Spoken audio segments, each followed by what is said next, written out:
Smoking causes cancer. Smoking kills. புகைப்பிடித்தல் புற்றுநோயை உண்டாக்கும் மற்றும் உயிரை கொல்லும். Consumption of alcohol is injurious to health. மது அருந்துதல் உடல்நலத்திற்கு கேடு. Subscriber real life incident inspired by subscribers. இந்த சந்தாதாரர்களின் உண்மை சம்பவம் உங்களால் உருவாக்கப்பட்டவை.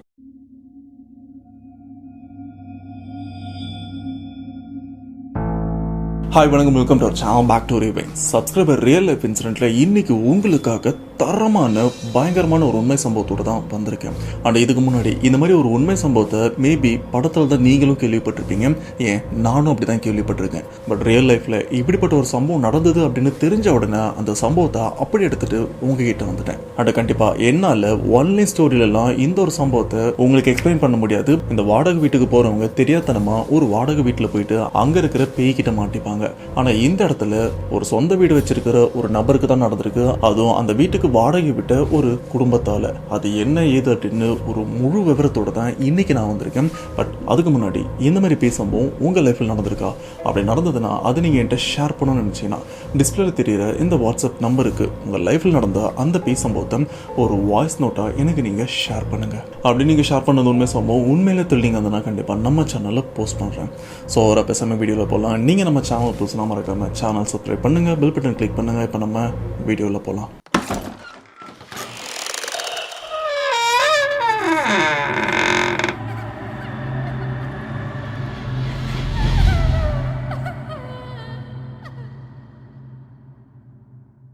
இந்த பயங்கர உண்மை சம்பவத்தை நமக்கு ஷேர் பண்ண சப்ஸ்கிரைபர் இவங்க நேம் கோகிலா. இவங்க கோயம்புத்தூரை சேர்ந்தவங்க. அந்த கோகிலா இவங்க கோயம்புத்தூர்ல இருக்கிற ஒரு பிரைவேட் ஹாஸ்பிட்டல்ல டாக்டரும் ஒர்க் பண்ணிட்டு இருக்காங்க. இப்ப இவங்களுக்கு வயசு 45. பட் சரியா 25 வருஷத்துக்கு முன்னாடி, அதாவது 2000வது வருஷத்துல தான் இந்த ஒரு சம்பவம் கோயம்புத்தூர்லயும் நடந்திருக்கு. அதுவும் கோகிலா இவங்களுடைய சொந்த வீட்டில தான் இந்த ஒரு சம்பவமும் நடந்திருக்கு. அதை இப்போ டீட்டெயிலா பார்க்கலாம். சரியா 2000வது வருஷம் கோயம்புத்தூர். அண்ட் இந்த சம்பவத்தை நமக்கு ஷேர் பண்ண கோகிலா அப்பா அந்த சமயம் அவங்களுக்கு வயசு வெறும் 20 தான் ஆகுது. இது மட்டும் இல்லாம கோகிலா அவங்க அப்பா அந்த 2000வது வருஷத்துல இருந்து ஒரு 2 வருஷத்துக்கு முன்னாடி, அதாவது 1998 தான் கோயம்புத்தூர்ல ஒரு இடம் வாங்கி வீடு கட்டவும் ஆரம்பிச்சிருக்காங்க. முன்கூட்டியே ஒரு விஷயம் சொல்லிடுறேன், இந்த இடத்துல கோகிலா இவங்க குடும்பம் அந்த நிலம் வாங்கினதுலயோ இல்ல அங்க வீடு கட்டினதுலயோ எந்த விதமான பிரச்சனை பேய் சம்பவம் நடக்கிற மாதிரி அவங்க வீட்டுல எதுவுமே கிடையாது. இது எல்லாமே வேற ஒரு விஷயத்தினால தான் நடக்குது. அது என்னன்றது போக போக உங்களுக்கே தெரிய வரும். சோ கோகிலா அவங்க அப்பா 1998 இடம் வாங்கி அதுல இருந்து கொஞ்ச நாள் கழிச்சு தான் வீடு கட்டவும் ஆரம்பிச்சாரு. சரியா 2000வது வருஷத்துல 3 அடுக்குமாடியில வீடும் கட்டியிருக்காரு. இதுல கோகிலா இவங்க குடும்பத்தாளுங்க 3வது மாடியிலும் தங்கியிருக்காங்க. கீழே இருக்கிற 2வது மாடி, மொதல் மாடி, இது ரெண்டுத்தையுமே வந்து வீடு ஆளுங்க தங்குறதுக்காகவும் கிரவுண்ட் ஃப்ளோரை வந்து இந்த கடைகளுக்கு மளிகை கடையா இருக்கட்டும் ஏதாச்சும் ஷாப்பா இருக்கட்டும் அதுக்கு ரெண்ட் விடலாம் அப்படின்னு கட்டி பக்காவா பிளான் பண்ணியிருந்தாரு. அதுக்கேற்ற மாதிரி கீழே இருக்கிற மளிகை கடையா இருக்கட்டும் மற்ற ஷாப்ஸுக்கு ஆளுங்கெல்லாம் வந்துட்டாங்க. இப்போ ஃபர்ஸ்ட் ஃப்ளோருக்கும் செகண்ட் ஃப்ளோருக்கும் டூலெட் போர்டு போட்டு அப்பா வெயிட் பண்ணிட்டு இருக்காரு. அப்படி ஒரு மாசம் கழிச்சு ஒரு குடும்பமும் வருது. அந்த வீட்டையும் பாக்குறாங்க. அந்த குடும்பத்துல பாத்தீங்கன்னா அப்பா, அம்மா, தாத்தா, பாட்டி அண்ட் இவங்களுக்கு ஒரு பையனும் இருக்காங்க. அவரோட வயசும் இந்த சம்பவத்தை நமக்கு ஷேர் பண்ண கோகிலா அவங்க வயசும் அந்த 2000வது வருஷத்துல பாத்தீங்கன்னா ஒரே வயசு தான், அதாவது 20. பொதுவாக இந்த மாதிரி ஒரே வயசு இருக்கிற பசங்களை வந்து பொண்ணுங்க இருக்கிற வீட்டில் வந்து வாடகைக்கு விடுறது ரொம்பவே கஷ்டம் தான். ஏன்னா அதில் ஒரு சில பிரச்சனைகள் இருக்கிறதுனால மோஸ்டா வாடகை விட மாட்டாங்க. ஆனால் இந்த இடத்துல கோகிலா அவங்க அப்பா அந்த ஒரு விஷயத்தெல்லாம் பெருசாக எடுத்துக்கிறது கிடையாது. நீங்கள் டீசெண்டாக இருந்தீங்களா, உங்களை எந்த மாதிரி நான் வாடகை விட்டேன் அதே மாதிரி இருந்தீங்கன்னா நல்லது அப்படின்ற மாதிரி அவங்களும் ஒரு சில ரூல்ஸ் அண்ட் ரெகுலேஷன்லாம் சொல்கிறாங்க. நார்மலாக ஹவுஸ் ஓனர்லாம் சொல்லுவாங்கல்ல, அதுக்கேற்ற மாதிரி அந்த வாடகை மட்டும் பேசுகிறாங்க. அதை முன்ன பின்ன பேசி அந்த வாடகைக்கு அந்த பையனோட ஃபேமிலியும் ஒத்துக்கிறாங்க. இப்போ அந்த ஃபர்ஸ்ட் ஃப்ளோருக்கு ஆளும் வந்துடுறாங்க. ஆனால் அந்த ஃபர்ஸ்ட் ஃப்ளோருக்கு ஆள் வந்ததுக்கப்புறம் இப்போ செகண்ட் ஃப்ளோர் மட்டும்தான் காலியாக இருக்கு. அப்படியே நாட்கள் போயிட்டே இருக்கு. இந்த கேப்ல பார்த்தீங்கன்னா கோகிலா அந்த வயசு பையன் இவங்க 2 பேருக்குள்ளேயுமே பார்த்தீங்கன்னா ஒரு நல்ல ஃப்ரெண்ட்ஷிப் பாண்டிங் இருக்கு. இந்த ஃப்ரெண்ட்ஷிப்பை தவிர வேற எந்த தப்பான நோக்கமும் கிடையாது ஸ்டில் இப்போ வரைக்கும். ஆனால் அந்த பையனோட பேர் என்னன்னு பார்த்தீங்கன்னா சரத். இப்படியே அந்த வீட்டில் ஆளுங்க எல்லாருமே செட்டில் ஆயிட்டாங்க. ஆனால் செகண்ட் ஃப்ளோர்ல இருக்கிற அந்த வீட்டுக்கு மட்டும்தான் ஆளும் வரல. இப்படி 6 மாசமும் போகுது. ஆனால் அந்த 6 மாசம் வரைக்கும் பார்த்தீங்கன்னா இந்த பில்டிங்ல இருக்கிற யாருக்குமே எந்த பிரச்சனையுமே கிடையாது. ஆனால் அந்த 6 மாசத்துக்கு அப்புறம் பார்த்தீங்கன்னா ஒரு குடும்பமும் அந்த செகண்ட் ஃப்ளோரை வீடு பார்க்கறதுக்காகவும் வராங்க. அம்மா, அப்பா, ஒரு வயசு பொண்ணு, இவங்க 3 பேர் மட்டும் அந்த வீடை பார்க்க வராங்க. வழக்கம் போல கோகிலா அவங்க அப்பாவும் சில ரூல்ஸ் அண்ட் ரெகுலேஷன் ஹவுஸ் ஓனர்லாம் சொல்லுவாங்கல்ல அந்த மாதிரி சொல்ல இப்போ புதுசாக வீடு பார்க்க வந்தா அவங்களுக்கும் அதெல்லாம் எங்களுக்கு எந்த பிரச்சனையுமே இல்லை, வாடகை மட்டும் கொஞ்சம் முன்ன பின்ன பார்த்துக்கலாம் அப்படின்னு அவங்களுக்கு ஏற்ற மாதிரி பேசி கடைசி அந்த செகண்ட் ஃப்ளோருக்கும் ஆள் வந்துடுறாங்க. இப்போ அந்த மொத்த பில்டிங்லையுமே ஆள் இருந்துட்டு இருக்காங்க. அண்ட் இப்போ செகண்ட் ஃப்ளோரில் புதுசாக கூட்டி வந்தாங்களே அந்த வயசு பொண்ணோட அவங்களுடைய பேர் என்னன்னு பார்த்தீங்கன்னா ரம்யா. அண்ட் அவங்களோட வயசு 25. கோயம்புத்தூர்ல இருக்கிற ஒரு கம்பெனியில் தான் அவங்களும் வேலை பார்த்துட்டு இருந்தாங்க. அந்த சமயத்தில் இப்படியே எல்லாமே நல்லா தான் போயிட்டு இருந்தது ஒரு மாதம் வரைக்கும். கரெக்டாக அந்த ஒரு மாதம் தாண்டினதுக்கு அப்புறம் பார்த்தீங்கன்னா அந்த ரம்யான்னு சொன்ன பார்த்தீங்கன்னா செகண்ட் ஃப்ளோரில் இருக்காங்களே ரம்யாவோட அம்மா அப்பா இவங்க டைரெக்டாக தேர்ட் ஃப்ளோரில் இருக்கிற கோகிலாவோட அம்மா கிட்ட போய் பேசவும் ஆரம்பிக்கிறாங்க. இந்த மாதிரி நாங்கள் நிறைய கோவிலுக்கு தான் போக வேண்டியிருக்கு, ஒரு ட்ரிப்பு மாதிரி நிறைய கோவிலுக்கும் போகிறோம், போயிட்டு வரதுக்கு எப்படி அந்த ஒரு 10 நாள்லேருந்து ஒரு 12 நாள் ஆகும். அது வரைக்கும் என் பொண்ணு நீங்கள் தான் உங்கள் பொண்ணு மாதிரி பத்திரமா பார்த்துக்கணும். ஏன்னா அவளே எங்களால் கூட்டிகிட்டு போக முடியாது, அவளுக்கும் வேலை இருக்குது, அவருக்கு ஒரு நல்ல கல்யாணம் ஆகணும்னு தான் நாங்களும் கோயிலுக்கு போகிறோம் அப்படின்னு சொல்லிட்டு அப்பா அம்மா இவங்க 2 பேரும் கிளம்புறாங்க. கோகிலா அவங்க அப்பா அம்மாவும் கவலைப்படாதீங்க, அவளுக்கும் ஆல்மோஸ்ட் என் பொண்ணு வயசு தான் ஆகுது, நான் பார்த்துக்கிறேன் அப்படின்னு சொல்லிட்டு ரம்யாவோட அம்மா அப்பாவை இப்போ கோவிலுக்கும் அனுப்பி வைக்கிறாங்க. இப்படி அம்மா அப்பா கோயிலுக்கு போய் ஒரு நாளும் ஆகுது. இந்த இடத்துல கோகிலா இவங்க என்ன பண்றாங்கன்னா அவங்க ஃப்ரீயா இருக்கிற நேரத்தில் ரம்யா அவங்க கிட்ட போயிட்டு நார்மலா பேசுவாங்க. ஏன்னா அவங்க தனியா இருக்கும் அப்படின்னு ஃபீல் பண்ணக்கூடாது அப்படின்றதுனால அடிக்கடி ரம்யா இவங்களும் போய் பேசுவாங்க. இப்படி 2வது நாளும் வருது. இவங்களுடைய காலேஜ்லாம் முடிச்சுட்டு வீட்டுக்கு வராங்க. அண்ட் வீட்டில் அந்த படிப்பு வேலையெல்லாம் முடிச்சதுக்கு அப்புறம் சாயங்காலம் பார்த்தீங்கன்னா ஆல்மோஸ்ட் இருட்டிருச்சு, ஒரு 7 மணிக்கு மேலே. அப்போ கோகிலா இவங்களுக்கு கொஞ்சம் போர் அடிக்குது, சரி கீழே அக்கா இருப்பாங்கல்ல ரம்யா அவங்ககிட்ட போய் பேசலாம் அப்படின்னு சொல்லிட்டு டைரக்டா தேர்ட் ஃப்ளோர்ல இருந்து இப்போ செகண்ட் ஃப்ளோருக்கும் வராங்க.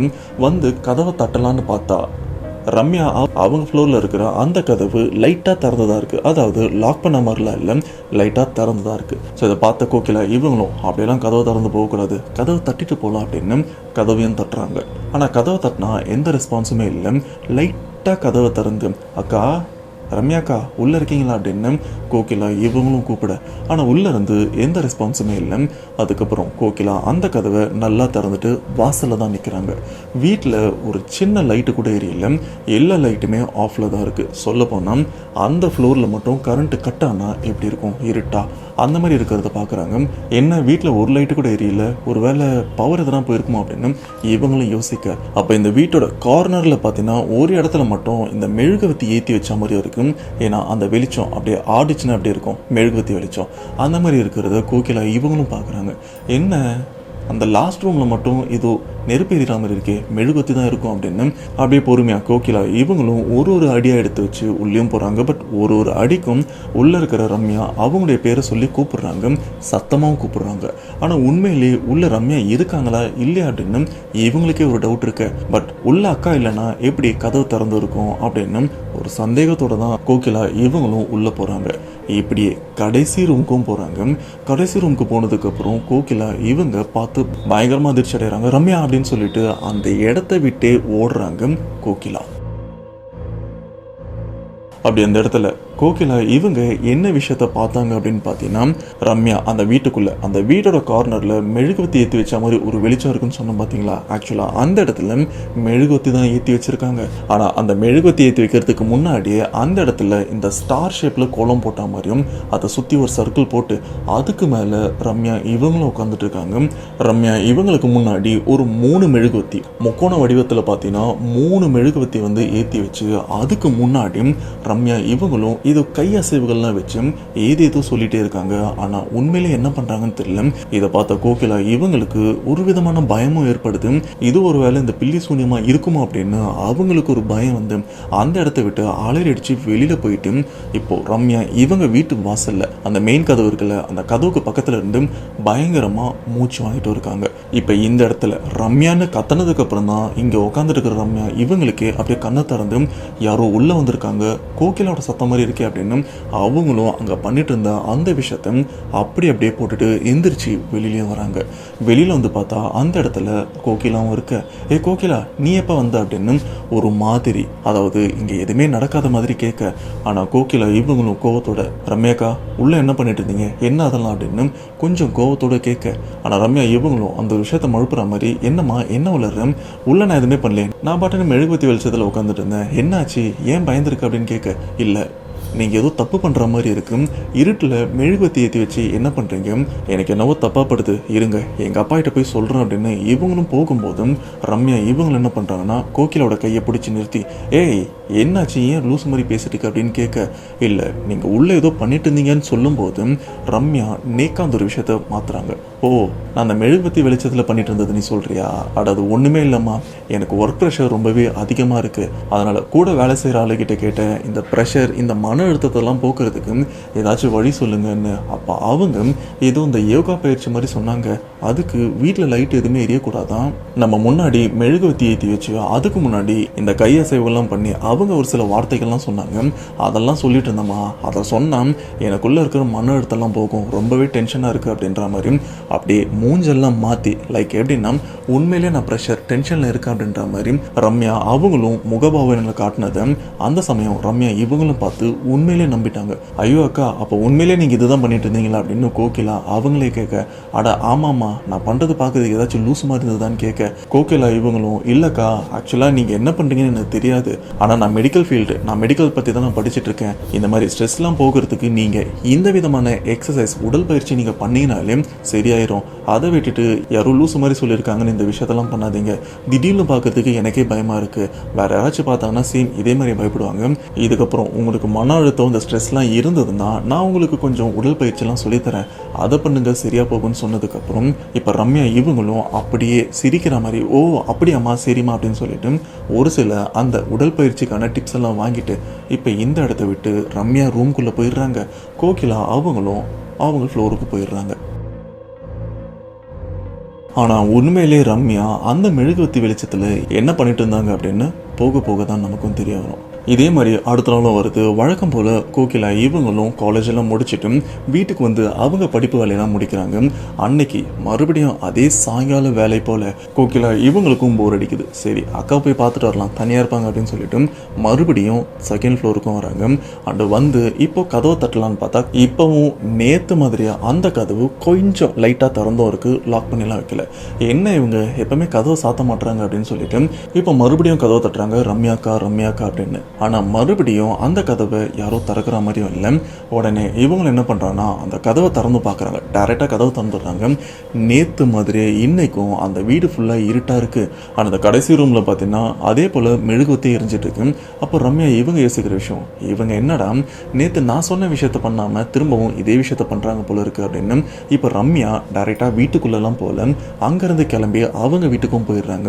ஏன்னா இவங்க எப்படி இருந்தாலும் நான் சொல்கிறத கேட்க மாட்டாங்க அப்படின்னு இவங்களும் அந்த ஒரு விஷயத்தை கண்டுக்காம மறுபடியும் மேலே போயிட்டாங்க. இப்படி அந்த 3வது நாள், அதாவது ரம்யாவோட அம்மா அப்பா கோயிலுக்கெல்லாம் போயிட்டாங்கல்ல, அந்த 3வது நாளும் வருது.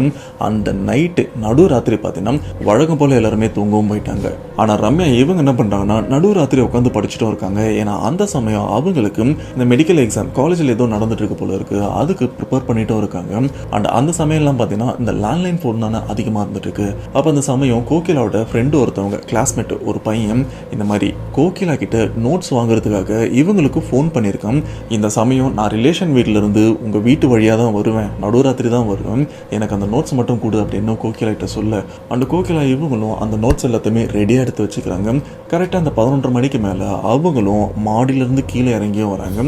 அண்டு அந்த நண்பருக்காக காத்துட்டும் இருக்காங்க. ஆனால் நண்பர் வரதுக்கு கொஞ்சம் லேட் ஆகுது, ரொம்பலாம் இல்லை, ஒரு அரை மணி நேரம். கரெக்டாக 12 மணிக்கு தான் அந்த நண்பரும் வராரு.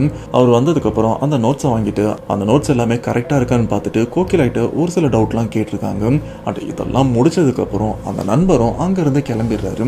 இப்போ கோகிலா இவங்களும் அந்த கேட்டெல்லாம் போட்டுட்டு பொறுமையாக படி ஏறி இவங்களும் அந்த 3வது மாடிக்கும் போய்கிட்டும் இருக்காங்க. அப்படி போயிட்டு இருக்கும்போது அந்த மொதல் மாடியில் இருக்கிற வாசல் லைட் ஆஃபில் தான் இருக்குது, 2வது மாடியில் இருக்கிற வாசல் லைட் ஆஃபில் தான் இருக்குது, 3வது மாடியில் இருக்கிற கோகிலா இவங்க வீட்டு வாசல் லைட் மட்டும்தான் எரிஞ்சிட்டும் இருக்குது. இப்போ கோகிலா மொதல் மாடி தாண்டிட்டாங்க.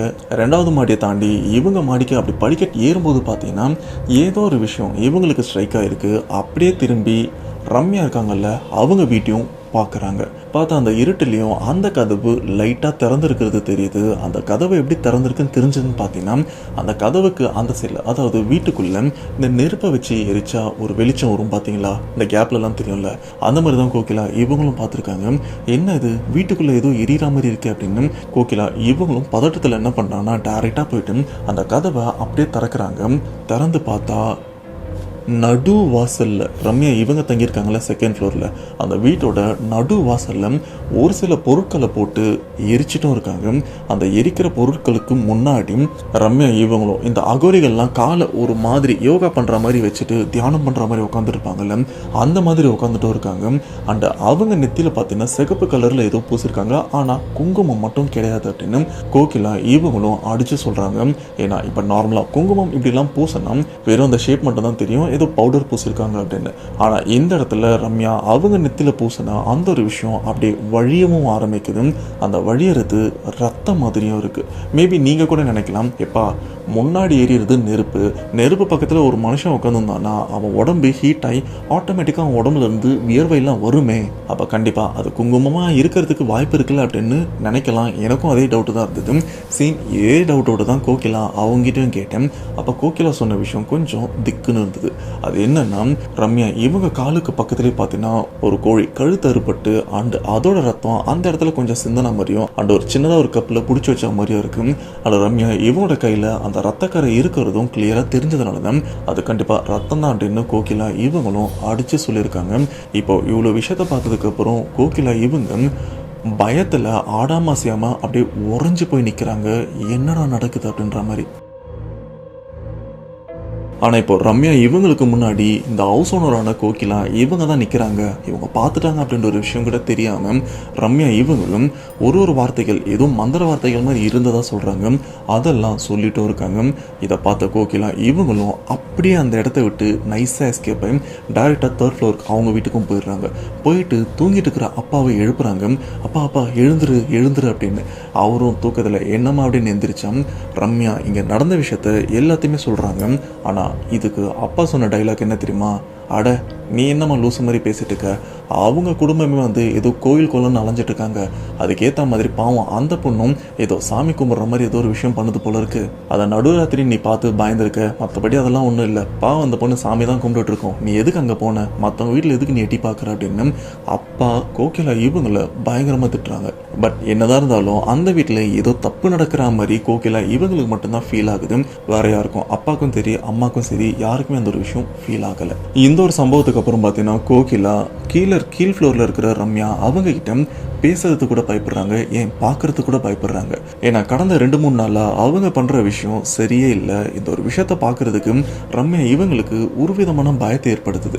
இந்த இடத்துல சொல்ல போனால் ரம்யா இவங்களுக்கு இந்த பேய் பிசாசு மேலே சுத்தமாக நம்பிக்கையும் கிடையாது. ஆனால் கடவுள் மேலே மட்டும் நம்பிக்கை இருந்ததா அவங்களும் சொல்லியிருக்காங்க. ஏன்னா அந்த சமயம் அவங்க பேய் பிசாசு அப்படின்ற ஒரு விஷயத்த உணர்ந்ததில்லை. பட் கடவுள் அப்படின்ற ஒரு விஷயத்த நான் உணர்ந்திருக்கேன் தம்பி, அதனால கடவுள் விஷயத்த நம்புறேன், ஆனால் பேய் பிசாசை நான் உணர்ந்ததில்லை, அதை மட்டும் நம்ப மாட்டேன் அப்படின்னு அவங்களும் அந்த 2020 பேஸ் பண்ணி சொல்லியிருக்காங்க. இப்படி ஒரு 2-3 நாளும் போது இந்த கேப்ல பார்த்தீங்கன்னா ரம்யா அடிக்கடி கோகிலா இவங்கிட்ட நார்மலாக பேச வருவாங்க. ஆனால் கோகிலா இவங்க மூஞ்சி கொடுத்து கூட பேசாம ஒரு மாதிரி பயத்தில் அவங்கள பார்த்த உடனே திருச்சி விடுற விஷயத்த அந்த சமயம் ரம்யா அவங்க ஃபீல் பண்ண மாதிரி இருந்தது அப்படின்னு கோகிலா இவங்களும் சொல்லியிருக்காங்க. இப்படி அந்த 2-3 நாளும் போது அன்னைக்கு வழக்கம் போல கோகிலா இவங்களும் காலேஜுக்கும் போகிறாங்க. அந்த காலேஜில் அவங்களுக்கு அந்த டைம் எக்ஸாம்லாம் நடந்துட்டு இருந்ததில்ல. ஸோ அந்த எக்ஸாம்லாம் நல்லா பண்ணுறாங்க. அடுத்த நாளும் எக்ஸாம் இருக்கு. ஸோ அடுத்த நாள் எக்ஸாமுக்கு தேவையான ஒரு சில விஷயங்கள், அந்த நோட்ஸாக இருக்கட்டும், அந்த ப்ரிப்பரேஷனாக இருக்கட்டும், இது எல்லாத்தையுமே காலேஜில் உட்காந்து ரெடி பண்ணிடுறாங்க. அப்படி ரெடி பண்ணதில் பாதிக்கு பாதி அவங்களுடைய ஆண் நண்பர் ஒரு ஃப்ரெண்டு ஒருத்தர் இருக்காரு, அவங்களுக்கும் கொடுத்துருக்காங்க. ஆனால் அந்த ஃப்ரெண்டு என்ன சொல்லியிருக்காருன்னா, இது எல்லாத்தையுமே நான் வீட்டுக்கு போயிட்டு ஜெராக்ஸ் எடுத்துட்டு நைட்டு போல் நான் வந்துட்டு கொடுத்துட்றேன் அப்படின்னு சொல்லியிருக்காரு. அதுக்கேற்ற மாதிரி கோகிலா அவங்களும் அந்த நோட்ஸை அந்த நண்பர்கிட்டையும் கொடுத்துட்டு இருக்காங்க. இப்படியே கோகிலா காலேஜெல்லாம் முடிச்சுட்டு வீட்டுக்கு வந்துட்டாங்க. அண்ட் அடுத்த நாள் எக்ஸாமுக்கான எல்லா விஷயங்களும் பண்ணிட்டே இருக்காங்க. அதே மாதிரி அந்த நைட்டு போல அந்த நண்பரும் கால் பண்ணி இந்த மாதிரி நேற்று வந்த டைம்ல இன்னைக்கும் அந்த நோட்ஸ் எல்லாம் கொடுத்துட்றேன் அப்படின்னு சொல்றாரு. கோகிலா இவங்களும் டேய் அவ்வளோ லேட்டாக வந்தனா நான் எப்படா படிப்பேன் அப்படின்னு சொல்ல, பட் அவரும் ஒரு சில சுச்சுவேஷன்லாம் சொல்ல கோகிலா இவங்களும் அதை புரிஞ்சுக்கிறாங்க. இப்படி நைட்டு வரைக்கும் இவங்களும் படிச்சுட்டு இருக்காங்க. கரெக்டாக அந்த டைம் வரும்போது அந்த 12:45 வரும்போது கோகிலா இவங்களும் பொறுமையாக படிக்கட்டும் இறங்கி வராங்க. அந்த 3rd ஃப்ளோர்லேருந்து 2nd ஃப்ளோர் வரும்போது கோகிலா அவங்கள அறியாமலே ஒரு 2 செகண்ட் நிற்கிறாங்க. அப்படி நின்னது மட்டும் இல்லாமல் ரம்யா அவங்களுடைய வீட்டை அப்படியே அப்படின்ற மாதிரி திரும்பியும் பார்க்குறாங்க. ஆனால் இப்போ அந்த வீட்டோட கதவு சாத்தி தான் இருக்கும். அங்கே எந்த விஷயமும் நடக்கிற மாதிரியும் தெரியல. ஸோ இதுக்கப்புறம் கோகிலா இவங்களும் இறங்கி கிரவுண்ட் ஃப்ளோருக்கு வந்துடுறாங்க. வந்த கொஞ்ச நேரத்துலேயே அந்த நண்பரும் வந்துடுறாரு. அண்ட் வந்துட்டு ஒரு சில டவுட்லாம் கேட்டுட்டு அந்த நண்பரும் அங்கேருந்து கிளம்பிடுறாரு. கோகிலா இவங்களும் அந்த நண்பரை அனுப்பிட்டு மறுபடியும் அவங்க பில்டிங்குள்ளே நுழையலான்னு பார்க்கும்போது திடீர்னு மேலேருந்து ஏதோ ஒரு பொருள் கீழே விழுந்த மாதிரியா இருக்கும். என்ன இது கீழே விழுந்திருக்கே அப்படின்னு இவங்களும் கீழே குனிஞ்சு பார்த்தா ஏதோ முட்டையை மேலேருந்து கீழே போட்ட மாதிரி இருக்கு. அந்த இரவு நேரத்தில் பார்த்தீங்கன்னா அந்த வெள்ளை முட்டையோட நல்லா தெரியுது. ஆனால் அதுக்குள்ள அந்த வெள்ளைக்கரு மஞ்சக்கரு இருக்கும் பார்த்தீங்களா, அப்படி ஒன்று இல்லவே இல்லை. அதுக்கு பதில் அது ஃபுல்லாக இந்த கருப்பாக இருக்கிற எதையோ ஒன்று ரொப்பி அதை முட்டை மாதிரி மேலேருந்து கீழே போட்டு உடைச்சா எப்படி இருக்கும் அந்த மாதிரி அந்த தரையை வந்து பார்த்தீங்கன்னா ஒரு மாதிரி கருப்பாக இருக்கிறத கோகிலா இவங்களும் பார்த்துட்டு அப்படியே பொறுமையாக மேலேயும் பார்க்குறாங்க. மேலே பார்த்த கோகிலா இவங்களுக்கு தூக்கி வாரி போடுது. ஏன்னா சரியா அந்த 2வது மாடி செகண்ட் ஃப்ளோரில் பார்த்தீங்கன்னா யாரோ ஒருத்தவங்க எட்டியும் பார்க்குறாங்க. இதை ஆரம்பத்தில் பார்க்கும்போது கோகிலா இவங்களுக்கு ஒருவேளை ரம்யாக்காவும் இருப்பாங்களோ, தெரியாதனமாக ஏதோ கீழே போட்டிருப்பாங்க அப்படின்னு அவங்க வீட்டு வாசல்லேருந்து, அதாவது அந்த பில்டிங் வாசல்லேருந்து ஒரு 2-3 அடி பின்னாடியும் வராங்க. ஏன்னா கொஞ்சம் பின்னாடி போய் பார்த்தா யார் இருக்காங்கன்னு கிளியராக தெரியும்ல. ஸோ அதுக்கேற்ற மாதிரி இவங்களும் கொஞ்சம் பின்னாடி வந்து யார் அது அப்படின்னு எட்டி பார்த்தா உண்மையிலே அங்கே நிற்கிறது ரம்யா கிடையாது. என்னப்பா சொல்கிற, ரம்யா கிடையாதுன்னா அப்போ வேறு யார் அப்படின்னு கேட்டிங்கன்னா இதைத்தான் கோகிலா இவங்களும் பார்க்குறாங்க. இது ரம்யாக்கா இல்லையே அப்படின்னு. ஒருவேளை ரம்யாக்காவோட அப்பா அம்மா யாராச்சும் வந்திருக்காங்களான்னு பார்த்தா அவங்களுமே கிடையாது. ஏன்னா அங்கே நிற்கிற அந்த உருவம் ரொம்பவே ஹைட்டாகவும் இருக்குது. சொல்லப்போனால் ஒரு 7-8 அடி வரைக்கும் இருக்கும் அப்படின்னு இவங்களும் அப்ராக்சிமேட்டாக தான், அதாவது கீழேருந்து பார்க்கும்போது இந்த உருவம் ரொம்ப உயரமாக இருக்கே, ஒருவேளை இவ்வளோ உயரம் இருக்குமே அப்படின்னு நம்மளும் மனசுக்குள்ள ஒரு கணக்கு போடுவோம்ல. அந்த மாதிரி தான் கோகிலா இவங்களும் ஒரு 7-8 அடி உயரம் இருக்குது அப்படின்னு இவங்களும் அப்ராக்சிமேட்டாக சொல்லியிருக்காங்க. பட் அந்த உருவம் பார்க்கறதுக்கு அந்த அளவுக்கு ரணக்கொடூரமாகவும் இருந்துட்டு இருக்கு. அந்த சமயம் கோகிலா இவங்க தெரு விளக்கெல்லாம் இருந்துட்டு இருக்கு. அதெல்லாம் நல்லாவே எரிஞ்சிட்டு இருக்கு. அந்த வெளிச்சத்தில் ஆளுங்கெல்லாம் ஓரளவுக்கு நல்லாவே பார்க்க முடியும். அப்போ அங்க நிக்கிற அந்த உருவம் பார்த்தீங்கன்னா அதோட முடியெல்லாம் நல்லா விரிச்சு போட்டும் இருக்கு. அதோட முடியை பார்க்கறதுக்கு ஒரு ஆளோட வளர்ந்த மனுஷனோட உயரம் இருக்கும் போல இருக்கு. அந்த அளவுக்கு பெருசாகவும் இருக்கு. அண்ட் மூஞ்சும் பார்க்கறதுக்கு நல்லா கருப்பாகவும் இருந்துட்டு இருக்கு. அந்த கருப்பான மூஞ்சில பிசு பிசுன்னு வழவழப்பு தன்மை இருக்கிற மாதிரி சொல்ல போனா கருப்பான மூஞ்சில என்ன தடம்னா ஒரு விதமான பளபளப்பு மினுமினுப்பு இருக்கும் பார்த்தீங்களா. அந்த மாதிரி விஷயத்த இவங்களும் பார்த்து மிரண்டும் போறாங்க. அண்ட் அந்த உருவமும் ரம்யா இவங்களை தான் ஒரு மாதிரி பார்த்துட்டு இருக்கு. ஆடவும் இல்லை, அசைவும் இல்லை. ஆனால் அந்த உருவம் நம்ம பில்டிங்கில் இருக்கிற ஆளுங்களுக்கு சம்மந்தமே இல்லை அப்படின்னு ரம்யா இவங்களுக்கும் கிளியராக தெரியுது. இப்போ இவங்களும் என்ன பண்ணுறதுன்னு தெரியாமல் அங்கேயே முடிச்சுட்டும் இருக்காங்க. அப்போ தான் ரம்யா இவங்களுக்கும் ஞாபகம் வருது, ஃபர்ஸ்ட் ஃப்ளோரில் நம்ம ஃப்ரெண்டு சரத் இருக்கான்ல, அவனை கூப்பிடலாம் அப்படின்னு கீழே இருந்து சரத் அப்படின்னு அவருடைய பேரை சொல்லியும் கூப்பிடுறாங்க. ரொம்ப நேரமாக கூப்பிடுறாங்க. பட் இவங்களுடைய நல்ல நேரமாக என்னன்னு தெரியல. தூங்கிட்டு இருந்த அந்த நண்பருக்கு இவங்க குரல் கேட்டிருக்கு. அவரும் வெளியில் வந்து எட்டி பார்த்துருக்காரு. எட்டி பார்த்தா, ஏய் என்ன கீழே நின்றுருக்கேன், மேலே வராமல் என்ன பண்ணிட்டு இருக்க, எதுக்கு கீழே இருந்து என்னை கூப்பிடுற, இங்கேருந்து கதவை தட்ட வேண்டியதானேன்னு சொல்ல. அப்போது கோகிலா இவங்க ஒரு மாதிரி பயத்தோட சரத் இவரை பார்க்குறாங்க. சரத் இவரை பார்த்தபடியே அப்படியே மேலே இருக்கிற அந்த ஒரு விஷயத்த பார்க்க, அப்போ ஃபர்ஸ்ட் ஃப்ளோரில் இருக்கிற சரத் அவருக்கும், ஏய் உன்ட்ட தானே பேசிட்டு இருக்கேன், என்ன லூசு மாதிரி பண்ணிட்டு இருக்க அப்படின்னு கேட்க, அப்போது கோகிலா இவங்களும் அந்த கை உதிர்னபடியே அப்படின்ற மாதிரி கை காட்டினதா சொல்கிறாங்க. அப்போது சரத் இவரும் பொறுமையாக அப்படியே மேலே திரும்பி பார்த்தா கோகிலா இவங்க பார்த்தா அதே உருவம் தான் இப்போது அந்த செகண்ட் ஃப்ளோர்லேயும் இருந்துட்டு இருக்கு. ஆனால் இப்போ சரத் இவரால் அந்த உருவத்தை ரொம்பவே தெளிவாக அந்த உருவத்தையும் பார்க்க முடியுது. ஆக்சுவலாக கோகிலா இவங்க விவரித்த எல்லா விஷயமும், முடி இவ்வளோ பெருசாக இருந்தது, மூஞ்சு கருப்பாக இருந்தது, மூஞ்சில் ஏதோ வழவழப்பாக இருந்ததுன்னு சொன்னோம் பார்த்தீங்களா, அது வேறு எதுவும் கிடையாது, அது ரத்தம். அதாவது அந்த கருப்பு மூஞ்சில் ரத்தத்தை தெளிச்சு விட்டா எப்படி இருக்கும், அண்ட் அப்படிப்பட்ட உருவத்தை தான் இப்போ சரத் இவரும் பார்த்து அலறவும் ஆரம்பிக்கிறாரு.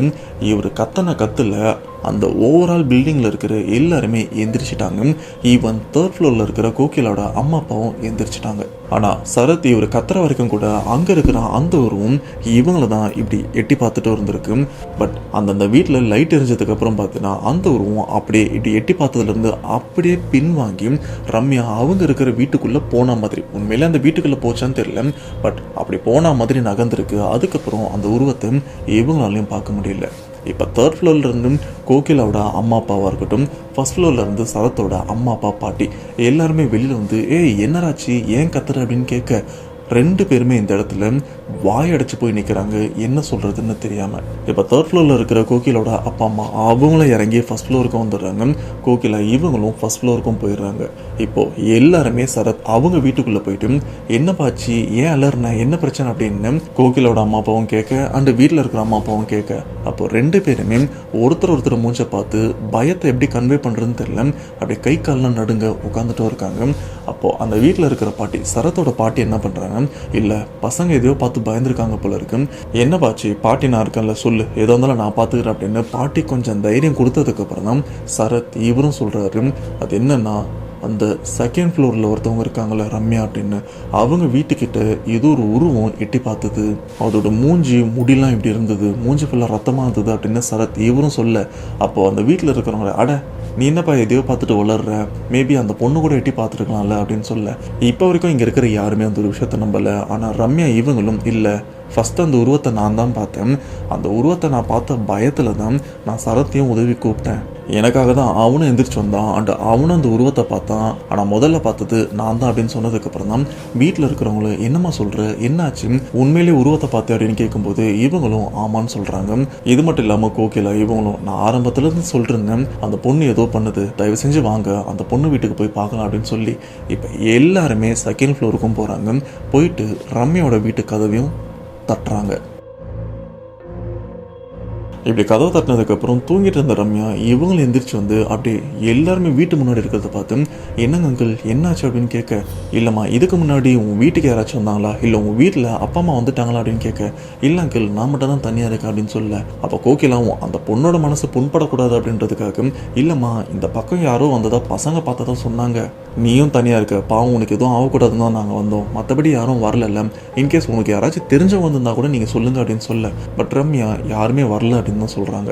ஆனால் ரம்யா அப்படி சொல்லிட்டு ஒரு மாதிரி நக்கல் திமிரு பார்வையோட கோகிலா இவங்களை பார்த்து ஒரு மாதிரி நம்மட்டு சிரிப்பாங்களே அந்த மாதிரி சிரிக்கிறது கோகிலா இவங்களும் கிளியராக பார்த்துருக்காங்க.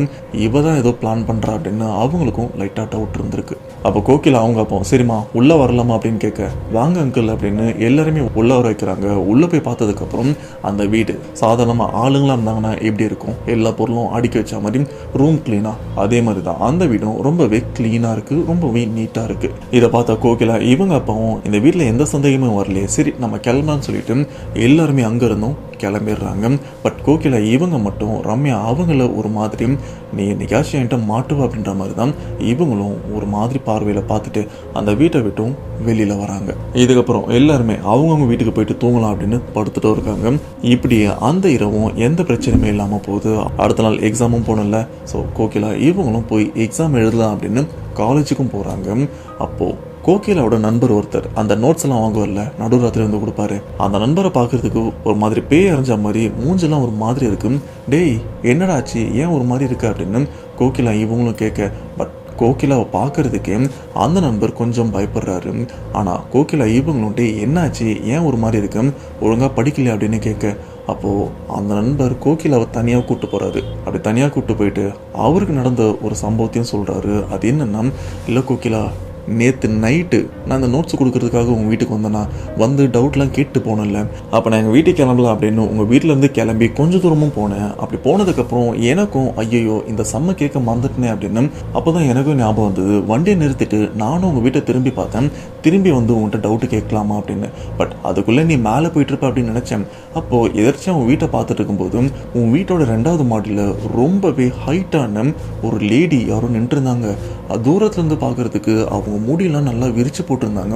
மூஞ்சுன்னு ஒன்று இருந்ததுதான் தெரியல, அப்படி கண்டிப்பாக மூஞ்சி இருந்ததுன்னா அது கண்டிப்பாக கருப்பாக தான் இருக்கும். அப்படி இருக்கிற அந்த உயரமான உருவம் ஏதோ கீழே இருக்கிற ஏதோ ஒன்று பார்த்துட்டு இருந்த மாதிரி இருந்தது. எனக்கு பார்க்கறதுக்கே அல்லு இல்லை. ஸோ இங்கேருந்து கிளம்பிடலாம், நாளைக்கு உங்கள்கிட்ட இதை பற்றி கேட்டுக்கலாம் அப்படின்னு சொல்லிட்டு அந்த இடத்த விட்டு நான் கிளம்பி போயிட்டே இருந்தேன். அப்போ ஆல்மோஸ்ட் எங்கள் வீட்டுக்கிட்ட போயிட்டேன். அப்போ திடீர்னு ரோட்டில் எதிர்க்க ஏதோ ஒரு பெண் நடந்துட்டு வந்தாங்க. ஆனால் ஆள் பார்க்குறதுக்கு செம்ம ஹைட்டாக இருந்தாங்க. சொல்லப்போனால் ஒரு 7லேருந்து 8 அடி உயரம் இருப்பாங்க. இவ்வளோ உயரத்தில் நான் ஆளுங்களை பார்த்ததே கிடையாது. அதுவும் ஒரு லேடி நடந்து வரும்போது எனக்கும் என்ன பண்ணுறதுன்னு தெரியல. சரி பயத்தை கண்ட்ரோல் பண்ணிவிட்டு நானும் அப்படியே முன்னாடி போயிட்டே இருந்தேன். ஆனால் ஒரு லெவலுக்கு அப்புறம் என்னோட பயத்தை தாங்க முடியாமல் நானும் வண்டியை நிறுத்திட்டேன். அப்போது நிறுத்திட்டு அந்த உருவத்தை கிளியராக பார்க்கும்போது உங்கள் வீட்டு மாடியில் பார்த்த அந்த உருவமும் இந்த உருவமும் பார்க்குறதுக்கு ஒரே மாதிரி தான் இருந்தது. அந்த முடி விரிச்சு போட்டிருந்தது, அது நின்று அந்த தோரணம், இது எல்லாமே பார்க்குறதுக்கு ஒரே மாதிரி தான் இருந்தது. அண்ட் அங்கே நிற்கிற அந்த உருவமும் கொஞ்சம் கொஞ்சமாக என்னை நெருங்கி வருது. நெருங்கி வந்ததுக்கப்புறம் தான் எனக்கே தெரியுது அது மூஞ்சி ஃபுல்லாக கருப்பாக தான் இருக்குது, அது மூஞ்செல்லாம் ரத்தமாக இருக்குது அப்படின்னு. நானும் என்ன இது பண்ணுறதுன்னு தெரியாமல் வண்டியை அப்படியே போட்டு அங்கேருந்து எடுத்தான் ஓட்டும் டைரெக்டாக வீட்டுக்கு போயிட்டு அண்ட் அங்கேருந்து ஆளுங்கள்லாம் கூப்பிட்டு வந்து தான் வண்டியை எடுத்துகிட்டு போனேன். உனக்கு எதுவும் இல்லைல்ல, நீ நார்மல் தானே அப்படின்னு அந்த நண்பர் கோகிலா இவங்கிட்டையும் சொல்ல, கோகிலா இவங்க அப்படியே பயத்தில் அந்த நண்பரை பார்த்துட்டு இருக்காங்க. ஏன்னா சேம் இதே விஷயத்தை தான் அன்னைக்கு நைட்டும் கோகிலா இவங்க அவங்க வீட்டு மாடியில் பார்த்துட்டு இருந்திருக்காங்க. இதுக்கப்புறம் கோகிலா இவங்களும் எக்ஸாம் எழுத போகலாம் அப்படின்னு எழுதிட்டு இருக்காங்க. ஆனால் அவங்களுக்கு மனசே இல்லை அந்த எக்ஸாம் எழுதுறதுக்கு. ஏன்னா அந்த மைண்டு ஃபுல்லாக பார்த்தீங்கன்னா நைட்டு பார்த்தா அந்த ஒரு விஷயமும் இப்போது இந்த நண்பர் சொன்ன இந்த ஒரு விஷயமே தான் ஓடிட்டும் இருக்கு. என்னடா இது, நம்ம வீட்டில் ஏதாச்சும் தப்பான விஷயம் நடக்குது அப்படின்னு இவங்களும் பயத்தில் தான் அந்த எக்ஸாம் எழுதிட்டு இருக்காங்க. சொல்ல போனால் இவங்க ப்ரிப்பேர் பண்ண ஆல்மோஸ்ட் எல்லா கொஸ்டினும் வந்திருக்கு. ஆனால் அதில் பாதி பாஸ் ஆகிற அளவுக்கு தான் இவங்களும் எழுதியிருக்காங்க. ஏன்னா அதுக்கு மேலே எழுதுறதுக்கு இவங்களுக்கும் தோணலை. எழுதிட்டு அங்கேருந்தும் கிளம்பி டைரெக்டாக வீட்டுக்கு வந்துட்டாங்க. வீட்டில் உட்காந்து இதே விஷயத்தை தான் யோசிச்சுட்டு இருக்காங்க. நைட்டு நான் பார்த்தது என்னது, என் ஃப்ரெண்டு இந்த வீட்டில் இருக்கிற சரத்தும் பார்த்துருக்கான், என் கிளாஸ்மேட்டு அவனும் பார்த்துருக்கான், என்னடா இது அப்படின்னு இவங்களும் பயந்துட்டு இருக்க. அப்போது இவங்க வீட்டு கதவை தட்டுற சத்தமும் கேட்குது. சரி யாராச்சும் வந்திருப்பாங்க அப்படின்னு இவங்களும் போயிட்டு கதவை திறக்கிறாங்க. கதவை திறந்தா வெளியில் நிற்கிறது வேற யாருமே இல்லை, ரம்யா. ரம்யாவை பார்த்ததுக்கப்புறம் ஆல்ரெடி பயத்தில் இருக்கிற கோகிலா இவங்களுக்கு இன்னும் சொல்லவா வேணும். இன்னும் பயத்தில் என்ன பண்ணுறதுன்னு தெரியாமல் கை கால்லாம் நடுங்கவும் ஆரம்பிக்குது. ஆனால் அந்த நேரம் வீட்டில் அம்மா அப்பாலாம் இருந்திருக்காங்க. ஸோ ரம்யா வந்ததுக்கப்புறம் அப்பாவும் வாமா என்னம்மா இந்த பக்கம் அப்படின்னு கேட்க, இல்லை அங்கிள் வீட்டில் ஸ்வீட் செஞ்சேன் அதான் கொடுத்துட்டு போகலான்னு வந்தேன் அப்படின்னு அவங்க வீட்டில் செஞ்ச அந்த ஒரு ஸ்வீட்டை இங்கேயும் கொடுக்குறாங்க. கொடுத்தது மட்டும் இல்லாமல் கோகிலா இவங்க கிட்ட கொஞ்சம் உரண்டை இழுக்கிற மாதிரி, அதாவது நக்கலாக பேசுகிற மாதிரி ஒரு சில விஷயங்கள்லாம் பேசியிருக்காங்க. அது என்னென்னு எக்ஸாக்டாக தெரியல. பட் நான் பண்ணுற விஷயம் உனக்கு தெரியும், நான் பண்ணுற விஷயத்த நீ பார்த்துருக்க, ஆனால் உன்னால் ஒன்றுமே பண்ண முடியாது அப்படின்ற மாதிரி தான் ஒரு சில வார்த்தை விளையாட்டு விளையாடுற மாதிரி ரம்யா கோகிலா கிட்ட விளையாட்டுருக்காங்க. இந்த ஒரு விஷயத்தை கேட்டு கோகிலா இவங்களும் எதுவுமே பேச முடியாத அளவுக்கு அமைதியாக இருந்திருக்காங்க. அதுக்கப்புறம் ரம்யா இவங்களும் எந்திரிச்சும் போயிட்டு இருக்காங்க. இதுக்கப்புறம் கோகிலா இவங்க என்ன பண்ணுறாங்கன்னா ரம்யா செஞ்சுட்டு வந்த அந்த ஸ்வீட்டை அப்படி எட்டி பார்க்குறாங்க, என்ன கொடுத்துருக்காங்க அப்படின்னு பார்த்தா பால்கோவா கொடுத்துருக்காங்க. ஆனால் இங்கே ஒரு பிரச்சனைன்னு பார்த்தீங்கன்னா ரம்யாவோட அப்பாவுக்கும் சரி அம்மாவுக்கும் சரி அவங்களுக்கு கொஞ்சம் சுகர் ப்ராப்ளம் இருக்குது, சர்க்கரை நோய் இருக்குது. இதனால் அவங்க ஸ்வீட் சாப்பிடக்கூடாது. அவங்களும் வந்து பார்க்குறாங்க, ஐயோ நம்மளால ஸ்வீட் சாப்பிட முடியாது அப்படின்றதுனால அவங்களும் இல்லைம்மா இதை நீயே சாப்பிட்ற அப்படின்னு கோகிலாவை சாப்பிட சொல்லிடுறாங்க. கோகிலா இவங்களுக்கும் இதை சாப்பிட்றதா வேணாமா அப்படின்னு யோசிக்க, ஆனால் கோகிலாவோட வீக் பாயிண்ட் என்னன்னு பார்த்தீங்கன்னா அவங்களுக்கு பால்கோவானா ரொம்ப பிடிக்குமா. இதனால் கோகிலா இவங்களும் சரி லைட்டாக டேஸ்ட் பண்ணி பார்க்கலாம் அப்படின்னு கொஞ்சம் சாப்பிட்ருக்காங்க. ரொம்பலாம் கொடுக்கல, ஒரு சின்ன பாக்ஸில் தான் கொடுத்துருக்காங்க. சாப்பிட்ட உடனே அவங்களுக்கும் டேஸ்ட் ரொம்பவே பிடிச்சிருது. உட்காந்த இடத்துல அந்த பாக்ஸை காலி பண்ணிட்டு இருக்காங்க. ஆனால் இதுதான் கோகிலா இவங்களுக்கு கடைசியாக சாப்பிட்டதா ஞாபகம் இருக்கிற விஷயம். இதுக்கப்புறம் கோகிலா இவங்களுக்கு என்ன நடக்குது என்ன நடக்க போகுது அப்படின்னு எந்த ஒரு விஷயமும் ஞாபகம் இல்லை. என்னப்பா ஞாபகம் இல்லைன்னு சொல்கிற, அப்புறம் எப்படி இந்த சம்பவத்தை உனக்கு ஷேர் பண்ணாங்க அப்படின்னு ஒரு சில பேர் கேட்பீங்க. பட் இது எல்லாமே பார்த்தீங்கன்னா சம்பவம் நடந்து முடிஞ்சதுக்கப்புறம் கோகிலாவோட அம்மா அப்பாவாக இருக்கட்டும், சரத்தோட அம்மா அப்பாவாக இருக்கட்டும், இந்த பிரச்சனையை சரி பண்ண போனாங்கள மாந்திரிகர் அவராக இருக்கட்டும், இதுதான் நடந்திருக்கு அப்படின்னு எல்லாத்தையுமே சொன்னதுக்கப்புறம் தான் கோகிலா இவங்களுக்கும் விஷயம் புரிஞ்சிருக்கு. இப்போ இந்த இடத்துல கோகிலா இவங்களும் ஸ்வீட்லாம் சாப்பிட்டு முடிக்கிறாங்க. அவங்க நல்ல நேரம் அன்னையோட அந்த மெயின் எக்ஸாம்லாம் முடிஞ்சிருது. ஸோ இதுலேருந்து அடுத்த ஒரு சில நாள் இவங்களுக்கும் லீவுன்றதுனால இவங்களும் வீட்டில் தான் இருப்பாங்க. ஆனால் அந்த ஸ்வீட் சாப்பிட்ட அந்த நைட்லேருந்து பார்த்தீங்கன்னா கோகிலாவாகவே இல்லை, அவங்க ஒரு மாதிரி பித்து பிடிச்ச மாதிரி இருக்காங்க. திடீர்னு எழுந்திருக்கிறாங்க, திடீர்னு ஒரு மாதிரி நடக்கிறாங்க, திடீர்னு ஒரு மாதிரி பார்த்து சிரிக்கிறாங்க, திடீர்னு சவுத்தில் போயிட்டு முட்டிக்கிறாங்க. அது சம்மந்தமே இல்லாமல் அம்மா அப்பாயிட்ட சண்டையும் போடுறாங்க. இது மட்டும் இல்லாமல் டைரெக்டாக கிச்சனில் போயிட்டு அங்கே இருக்கிற கத்தி எடுத்து இதை ஒரு மாதிரி சைக்கோத்தனமாக பார்த்ததான் கோகிலாவோட அம்மாவே சொல்லியிருக்காங்க. அப்படி பார்த்துட்டு இருந்த அந்த கத்தியை வச்சு திடீர்னு கோகிலா அவங்களுடைய இந்த மணிக்கட்டு நரம்பை வந்து அறுத்ததா சொல்லப்படுது. அறுத்ததுன்னா சாதாரணமாக இல்லை, இந்த காய்கறி நறுக்குவாங்களே அந்த மாதிரி கூடுலாம் போட்டிருக்காங்க. இதை பார்த்தா அம்மா இவங்களும் பதறி போய் அந்த கத்தியெல்லாம் தூக்கி பிடுங்கி போட்டு ஒன்று கோகிலாவை செவிலே ஒன்று வச்சுருக்காங்க. ஆனால் இருந்தாலும் கோகிலா அடி வாங்கினதுக்கப்புறமா அப்படியே திரும்பி அம்மாவை பார்த்து ஒரு மாதிரி சைக்கோத்தனமாக சிரிக்க ஆரம்பிச்சிருக்காங்க. உடனே அப்பா கோகிலா இவங்க கையில் துணியை வச்சு கட்டிட்டு அங்கேருந்து ஹாஸ்பிட்டலுக்கும் கூப்பிட்டு போகிறாங்க. ஃபர்ஸ்ட் எய்ட்லாம் பண்ணி அந்த ரத்த போக்கெல்லாம் கட்டுப்படுத்தி அவங்களுக்கு எந்த பிரச்சனையுமே இல்லாத அளவுக்கு அவங்களையும் கொஞ்சம் சரி பண்ணிடுறாங்க. அப்போ கோகிலா அவங்ககிட்ட எம்மா என்ன ஆச்சு உனக்கு, ஒழுங்காக தானே இருந்து அப்படின்னு கேட்க, அப்போ கோகிலா அவங்க என்ன சொன்னாங்கன்னா, நான் அப்படி தான் பண்ணுவேன் அப்படின்னு இந்த மன வளர்ச்சி குறைவாக இருக்கிற இந்த குழந்தைங்கள்லாம் ஒரு மாதிரி பேசுவாங்கல்ல, ஒரு மாதிரி குழந்தைத்தனமா. ஸோ அந்த மாதிரி தான் இப்போ கோகிலா இவங்களும் பேசுகிறாங்க. அப்படி திடீர்னு ஒரு மாதிரி கோவமாக நடந்துக்கிறாங்க. இந்த மாதிரி விஷயம் மாறி மாறி நடந்துட்டோ இருக்க கோகிலா அவங்க அப்பாவுக்கும் என்ன இவ இது என் பொண்ணு மாதிரி இல்லையா அப்படின்னு அவருக்கும் லைட்டாக டவுட்டும் வருது. பட் அந்த சமயம் அதை பெருசாக எடுத்துக்கல. இப்படியே அந்த பால்கோவா சாப்பிட்ட அன்னைக்கு நைட்டும் வருது. கோகிலா இவங்களுக்கு மருந்து கொடுத்து அவங்களே தூங்க வச்சிடறாங்க. இந்த சைடில் கோகிலாவோட அம்மா அப்பா அவங்களும் படுத்துட்டும் இருக்காங்க. அப்போது கோகிலாவோட அம்மா அப்பா ரூமில் பார்த்தீங்கன்னா யாரோ ஒருத்தவங்க இங்கேயும் அங்கேயும் நடக்கிற சத்தமும் கேட்குது. அப்பா இவரும் பொறுமையாக கண்ணை திறந்து யார் அது அப்படின்னு பார்த்தா அப்பா அம்மா ரூம்குள்ளே பார்த்தீங்கன்னா கோகிலா இவங்க இங்கேருந்து அங்கேருந்து இங்கேயும் நடந்துட்டு இருக்காங்க. அப்பா இவரும் பார்த்துட்டு பிள்ளை இங்கே என்னம்மா பண்ணிட்டு இருக்க, அம்மா எப்படி ரூம்குள்ளே வந்த அப்படின்னு கேட்க, திடீர்னு கோகிலா இவங்க குடுகுடுன்னு பாத்ரூமில் ஓடி போயிட்டு கதவையும் சாத்திக்கிறாங்க. அப்போ அப்பா இவரும் பக்கத்தில் படுத்திருக்கிற மனைவியை அவங்க எழுப்பியும் ஏம்மா எந்திரி அப்படின்னு அவங்களையும் எழுப்பியும் பெரிய லைட்டும் போடுறாங்க. அந்த சமயம் மோஸ்ட்டாக நிறைய வீட்டில் இந்த 0 வாட் லைட்லாம் போட்டு வச்சுருப்பாங்க. அதே போல் தான் கோகிலா இவங்க வீட்லையும் 0 வாட் லைட்டும் எரிஞ்சிட்டு இருக்கு. ஸோ பெரிய வெளிச்சமாக இருக்கிற லைட்டை போட்டு பாத்ரூம் கதவையும் தட்டுறாங்க. கோகிலோட பேர் சொல்லியும் கூப்பிடுறாங்க. ஆனால் உள்ளேருந்து எந்த சத்தமும் இல்லை. அப்போ கோகிலோட அம்மா அவங்க என்ன பண்ணுறாங்கன்னா, எங்க என்ன பண்ணிட்டு இருக்கீங்க அப்படின்னு கேட்க, இல்லைம்மா நம்ம பொண்ணு திடீர்னு இங்கேயும் அங்கேயும் நடந்துட்டு இருந்தா என்ன இங்கே பண்ணுற அப்படின்னு கேட்ட உடனே திடீர்னு ஓடி போயிட்டு பாத்ரூமில் கதவை சாத்திட்டா, கதவை தட்டினா திறக்க மாட்டா அப்படின்னு சொல்ல, அப்போது கோகிலா அவங்க அம்மாவையும் அவங்க அப்பாவை ஒரு மாதிரி பார்த்துட்டு அந்த பாத்ரூம் கிட்ட வந்து பாத்ரூமோட தாழ்பாலை திறந்து விடுறாங்க. திறந்துட்டு கோகிலா அவங்க அப்பா ஒரு மாதிரி லூஸ் மாதிரி பார்க்குறாங்க. என்னங்க லூஸ் ஆயிட்டீங்களா அப்படின்ற மாதிரி. அந்த கோகிலா அவங்க அப்பாவும் இதை கூட உணராம பாத்ரூமில் போயிட்டு எட்டியும் பார்க்குறாரு. உள்ள யாருமே இல்லை. எங்க கனவு எதனா கண்டிங்களா, உள்ள தாழ்பால் போட்டிருக்கு, எப்படி நம்ம பொண்ணு உள்ள வர முடியும் அப்படின்னு கேட்க, அப்பதான் அப்பா இவருக்கே தோணுது, ஆமா ஆனால் நான் அவளை உண்மையிலே பார்த்தனே அப்படின்னு. அப்பா இவரும் கதவை திறந்துட்டு கோகிலா அவங்க ரூமுக்கும் போயிட்டு கதவை தட்டுறாங்க. ஆனால் ஆல்ரெடி கோகிலா அவங்க நிறைய மாத்திரைலாம் சாப்பிட்டு படுத்துருக்காங்களே, ஸோ நல்லா தூங்கிட்டு இருக்காங்க. அவங்களால எந்திரிக்க முடியாது. ஸோ போயிட்டு கோகிலாவோட ரூமோட ஜன்னலை மட்டும் திறந்து பார்க்குறாங்க. உள்ள பாப்பா படுத்துட்டு இருக்கான். சரி நம்ம போய் தூங்கலாம், இது ஏதோ கெட்ட கனவு போல இருக்கு அப்படின்னு நினச்சி அப்பா இவரும் சைலண்டாக போயிட்டு படுத்துக்கிறாரு. ஆனால் இது கோகிலா இவங்க வீட்டில் நடந்த விஷயம் அப்படியே 3rd ஃப்ளோர்லேருந்து 2nd ஃப்ளோர் இல்லை, 2nd ஃப்ளோர்லேருந்து 1st ஃப்ளோருக்கு வந்தால் சரத் அவரோட வீடு இருக்குல்ல, அந்த சரத் அவருக்கும் தனியாக ரூம் இருக்கு. அவரும் ரூமில் தனியாக தூங்கிட்டும் இருக்காரு. அப்படி தூங்கிட்டு இருக்கும்போது திடீர்னு அவரோட ரூம்லேயும் யாரோ ஒருத்தவங்க இங்கேயும் அங்கேயும் ஓடுற சத்தமும் கேட்குது. இந்த சத்தம் சரத் இவருக்கும் நல்லா கேட்குது. ஆனால் தூக்க கலக்கத்தில் அந்த சத்தத்தை பெருசாக கண்டுக்காம அப்படியே படுத்துட்டும் இருக்காரு. ஆனால் இப்போ ஒருத்தவங்க வந்து வாண்டடாக ஒரு சத்தம் கொடுக்குறாங்க. ஆனால் அந்த சத்தத்தை கொடுத்தும் நம்ம கவனம் அந்த சத்தம் பக்கம் போகலைன்னா அந்த சத்தம் இன்னும் கொஞ்சம் அதிகமாகும்ல. அதே மாதிரி இந்த இடத்துல சரத் இவர் படுத்துட்டு இருக்கிற அந்த ரூம்ல அந்த சத்தமும் அதிகரிக்குது. திடீர்னு சரத் இவர் நெஞ்சு மேலே ஏதோ ஒன்று ஏறி மிதிச்சுட்டு அந்த சைடு போனால் எப்படி இருக்கும், அந்த மாதிரி ஏதோ ஒன்று போகுது. சரத் இவரும் துடிச்சு பிடிச்சி எந்திரிக்கிறாரு.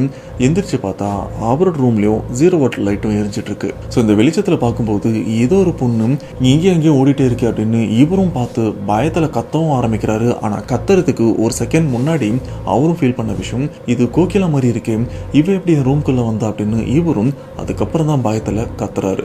இப்படி ஒரு கத்தன சத்தம் மறுபடியும் 3rd ஃப்ளோரில் இருக்கிற கோகிலா அவங்க வீட்டுக்கும் கேட்க, என்னடா இவன் அடிக்கடி கத்திட்டே இருக்கான், இன்னைக்கு என்ன பார்த்தான்னு தெரியல, சரி நான் போய் பார்த்துட்டு வரலாம் அப்படின்னு கோகிலாவோட அப்பா மட்டும் நீ படுத்துட்டுருமா நான் போய் பார்த்துட்டு வரான்னு சொல்லிட்டு அவரு அங்கே 2nd ஃப்ளோர் 1st ஃப்ளோர் அப்படின்னு வர்றாரு.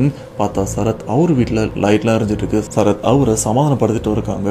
இப்போ கோகிலா அவங்க அப்பாவும் எப்பா என்னாச்சுப்பா இன்னைக்கு ஏன் கத்தன அப்படின்னு கேட்க, அப்போ சரத் அவரும் கோகிலா அவங்க அப்பாவை பார்த்துட்டு ஒரு மாதிரி பயத்தில் முழிக்கிறாரு. அப்போ சரத் கேட்குற விஷயம், அங்கிள் கோகிலா வீட்டில் தானே இருக்கா அப்படின்னு கேட்க, ஆமாப்பா அவளுக்கு உடம்பு சரியில்லை, வீட்டில் தான் படுத்துட்டு இருக்கான். ஏன்னா கோகிலாவுக்கு நடந்த இந்த ஒரு விஷயத்தை பற்றி யாருமே சொல்லலை. அவளுக்கு உடம்பு சரியில்லை, வீட்டில் படுத்துட்டு இருக்கான்னு மட்டும் தான் சொல்லியிருக்காங்க. இல்லை அங்கிள், நான் என் ரூமில் படுத்துட்டு இருந்தேன், திடீர்னு யாரும் என் ரூம்குள்ளே ஓடுற மாதிரி சத்தமும் கேட்டுது. இந்த சத்தம் எனக்கு ஃபஸ்ட்டு கேட்டது, ஆனால் பெருசாக எடுத்துக்கல. ஆனால் கொஞ்ச நேரம் கழிச்சு யாரோ என் நெஞ்சு மேலே மிதிச்சிட்டு போன மாதிரி இருந்தது. வழியில் எந்திரிச்சு பார்த்தா யாரோ என் ரூம்குள்ளே இங்கேயும் அங்கேயும் ஓடிட்டு இருக்காங்க. பார்க்கறதுக்கு அச்சசல், சத்தியமாக சொல்லுவேன் அது கோகிலா தான். ஆனால் கோகிலா எப்படி என் வீட்டுக்குள்ளே பூட்டி இருக்கிற என் ரூம்குள்ளே எப்படி வந்தான்னு தெரில. பயத்தில் கத்திட்டேன். அதுக்கப்புறம் தான் எல்லாருமே வந்தீங்கன்னு சொல்ல. அப்போது கோகிலோட அப்பா அப்படியே திகைச்சு போய் நிற்கிறாரு. ஏன்னா கொஞ்ச நேரத்துக்கு முன்னாடி தான் சேம் இதே விஷயம் அவருக்கும் நடந்திருக்கு. ஆனால் அந்த ஒரு விஷயத்தை பற்றி கோகிலா அவங்க அப்பா சரத் கிட்டேயும் சொல்லவும் இல்லை. பட் இந்த இடத்துல சரத் நெஞ்சை பிடிச்சிட்டு ஒரு மாதிரி வலியிலையும் உட்காந்துட்டு இருக்காரு. பாட்டி அவங்களும் என்னப்பா நெஞ்சு ரொம்ப வலிக்குதா, சரி பனியனை கழட்டுன்னு சொல்லும்போது சரத் இவரும் பனியனை கழட்டுறாரு. பனியனை கழட்டுனா கரெக்டாக இந்த இடத்துல ஒரு கால் தடம் இருக்கு. இந்த கால் தடத்தை பார்க்கும்போது ஒரு பெண்ணுடைய கால் தடம் மாதிரி தான் அந்த ஷேப், அந்த மெல்லிய வடிவமும் இருக்குது. ஸோ இதை பார்க்கும்போது எல்லாருக்குமே தெரியுது ஏதோ ஒன்று தப்பாக நடக்குது அப்படின்னு. அப்போ பாட்டி இவங்க என்ன பண்ணுறாங்கன்னா அந்த கால் தடத்தை அப்படி தொட்டு பார்க்குறாங்க. தொட்டு பார்த்தா அடுத்த செகண்டே பார்த்தீங்கன்னா பாட்டி இவங்களுக்கு சாமி வந்துடுது. சாமி வந்து ஒரு மாதிரி பயங்கரமாக கத்துறாங்க, ஆங்காரமாக கத்துறாங்க. இவங்க கத்துறதை கேட்ட வீட்டில் இருக்கிறவங்களே கொஞ்சம் பயப்படுறாங்க. ஆனால் சாமி வந்திருக்குன்னு தெரிஞ்சதுக்கப்புறம் இவங்க கொஞ்சம் ரிலாக்ஸ் ஆகுறாங்க. அப்போ சரத்தோட அம்மா நீங்கள் எதுக்கு வந்திருக்கீங்க, என்னாச்சு அப்படின்னு கேட்க, இந்த வீடு மட்டும் இல்லை, இந்த கட்டிடத்தில் இருக்கிற எல்லாருமே ஒரு பெரிய கண்டத்தில் இருக்கீங்க. இன்னும் கொஞ்ச நாள் இந்த பில்டிங்கில் இருக்கிற ஒரு உயிர் போக போகுது அப்படின்னு அவங்களும் ஒரு மாதிரி கத்திட்டே சொல்கிறாங்க. அண்ட் சரத் அவங்க அம்மாவும் என்ன இப்படி சொல்கிறீங்க, யார் அது, ஏதாச்சும் சொல்லுங்கள், எதனா உதவி பண்ணுங்கன்னு சொல்ல, அதெல்லாம் என்னால் இப்போ எதுவுமே சொல்ல முடியாது. எங்களை ஏதோ கட்டு போட்ட மாதிரி நாங்கள் அடங்கியும் இருக்கோம். அண்ட் என்னால் ரொம்ப நேரம் இந்த இடத்துலையும் இருக்க முடியாது. ஆனால் கண்டிப்பாக இந்த கட்டிடத்தில் ஒரு உயிர் போகவும் போகுது அப்படின்னு சொல்ல, சரி உயிர்ன்றீங்களே யார் அப்படின்ற மாதிரி கேட்டதுக்கப்புறம் அது யாராக வேணாலும் இருக்கலாம், ஆனால் ஒரு எலசோட உயிர் அப்படின்னு சொல்கிறாங்க. எலசுனா இளைய வயசு இருக்கிற பசங்களை வந்து மென்ஷன் பண்ணுவாங்க. அது ஆணாக இருக்கலாம், பெண்ணாகவும் இருக்கலாம். ஸோ இந்த ஒரு விஷயத்தை கேட்டதுக்கப்புறம் இந்த வீட்டில் இருக்கிற எல்லாருமே ஆடியும் போகிறாங்க. ஏன்னா ஓவரால் இந்த பில்டிங்கில் பார்த்தீங்கன்னா 3 வயசு பசங்களும் இருக்காங்க. கோகிலா இவங்களுக்கு வயசு 20, அண்டு செகண்ட் ஃப்ளோரில் இருக்கிற ரம்யா இவங்களுக்கு 25 வயசு, அண்டு சரத் இவருக்கும் 20 வயசு. எல்லாருமே வயசு பசங்க தான். ஸோ இந்த ஒரு விஷயத்தெல்லாம் சொல்லிட்டு பாட்டி அந்த இடத்துல அப்படியே கீழே விழுறாங்க, அப்படியே மயக்கிறாங்க. ஏன்னா அவங்க உடம்புல இருக்கிற அந்த ஒரு தெய்வமும் அந்த இடத்த விட்டும் போயிருது. ஏன்னா அவங்க அவசரமாக ஏதோ ஒரு விஷயத்த சொல்லிட்டு போகணுன்ற மாதிரி தான் வந்திருக்காங்க. இப்போதான் கோகிலா அவங்க அப்பாவே அந்த ஒரு விஷயத்த சொல்றாங்க. இல்லை தம்பி, அதாவது நைட்டு கோகிலா அவங்க ரூம்ல நடந்த மாதிரி ஒரு விஷயத்த பார்த்துருப்பார்ல, அதையே இப்போ சரத் அவர்கிட்டையும் சொல்கிறாங்க. தம்பி, இப்போ உன் ரூமில் என் பொண்ணு நடந்தான்னு சொன்னல, சேம் இதே விஷயந்தான் ஒரு அரை மணி நேரத்துக்கு முன்னாடி என் ரூம்லேயே நடந்தது. என் ரூமும் பூட்டி தான் இருந்தது. எனக்கும் என்னன்னு தெரியல, ஏதோ தப்பாக நடக்கிற மாதிரி இருக்கு. பேசாமல் நம்ம என்ன பண்ணலாம்னா விடிஞ்சதுக்கப்புறம் பக்கத்தில் எங்கள் குலதெய்வம் கோயிலும் இருக்குது, போய் என்னன்னு பார்த்துட்டு வரலாம், போயிட்டு வந்தால் தான் சரிப்பட்டு வரும் அப்படின்னு அவரும் சொல்லிட்டு அவங்க வீட்டுக்கும் போகிறாரு. அப்படி கோகிலா அவங்க அப்பா அவங்க வீட்டுக்கு 3rd ஃப்ளோருக்கும் போகிறாரு. போய் பார்த்தா கோகிலாவோட ரூம் கதவு திறந்தும் இருக்கு. அண்ட் இந்த சைடில் கோகிலா அவங்க அம்மாவும் ஒரு மாதிரி கத்துற சத்தமும் கேட்குது. அந்த சத்தம் ரொம்ப அதிகமாக இல்லை, பட் வீட்டுக்குள்ளேயே கத்தனா எப்படி இருக்கும் அந்த மாதிரி சத்தம் கேட்டதுக்கப்புறம் கோகிலா அவங்க அப்பாவும் என்னாச்சு ஏதாச்சுன்னு போய் பார்த்தா அந்த இடத்துல கோகிலா ஒரு மாதிரி பேய் பிடிச்ச மாதிரி உட்காந்துட்டு இருக்காங்க. அவங்கள கண்ட்ரோல் பண்ண முடியாம தான் இப்போ கோகிலா அவங்க அம்மாவும் தடுத்து நிறுத்த ட்ரை பண்ணுறாங்க. பட் அவங்களால முடியலை. சொல்லப்போனால் இதுக்கப்புறம் தான் இன்னும் சம்பவங்கள் நிறையவே காத்திருக்கும். ஆனால் இது எல்லாத்தையுமே இந்த ஒரே சம்பவத்தில் சொல்கிறது ரொம்பவே கஷ்டம். தயவு செஞ்சு புரிஞ்சுப்பீங்க அப்படின்னு நம்புகிறேன். ஏன்னா இதுவே கண்டிப்பாக அரை மணி நேரத்துக்கு மேலே போயிருக்கிறதுக்கும் வாய்ப்பு இருக்குது. ஸோ உங்களுக்காகவே டைம் ரொம்பலாம் வேஸ்ட் பண்ண மாட்டேன். அடுத்த நாள் இதோட செகண்ட் பார்ட் அது இன்னும் திகில் அதிகமாக இருக்கும். அதுக்கு நான் கேரண்டி. ஏன்னா அவங்க அந்த ஒரு ஆடியோ மெசேஜை வந்து ரொம்பவே பெருசாக அனுப்பியிருக்காங்க. ஸோ அந்த செகண்ட் பார்ட்டும் கண்டிப்பாக ஒரு அரை மணி நேரத்துக்கு மேலே வரத்துக்கு நிறையவே வாய்ப்பு இருக்குது. ஸோ மொத்த விஷயத்தையுமே அந்த செகண்ட் பார்ட்டில் கம்ப்ளீட் பண்ணி நாளைக்கு, அதாவது ஃப்ரைடே உங்களுக்காக நான் கண்டிப்பாக போஸ்ட் பண்ணியிருப்பேன். ஸோ இப்போது ஃபர்ஸ்ட் பார்ட்டில் கோகிலா இவங்க லைஃப்பில் நடந்த இந்த சம்பவத்தை கேட்கும்போதும் உங்களோட தாட் என்ன மறக்காமல் கமெண்ட் பாக்ஸில் மென்ஷன் பண்ணுங்கள்.